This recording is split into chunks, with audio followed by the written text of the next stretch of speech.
Hey, what's up guys, welcome back again. So in this video I will show you how you can exactly jailbreak your iPhone 5s, 6 plus, 7, 8 and iPhone X.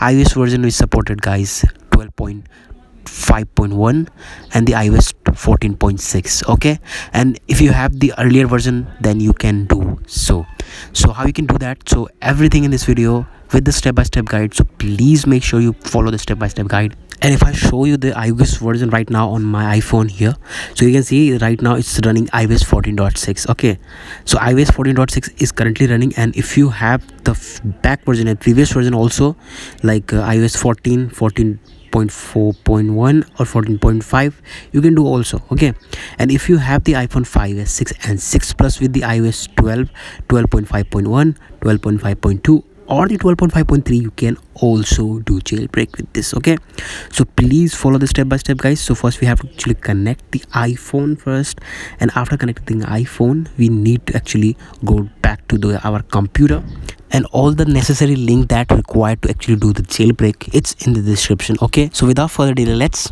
begin.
So finally you can see that CDI is installed on our iPhone 7 right here, and this is easiest process. 30 MB file you need to just process. You have to need a computer right now, and you can easily do the jailbreak, right? And really, if you like this video, please do thumbs up, do subscribe, and guys please do share with your friends, and I hope come back with a new video. So this time guys, bye.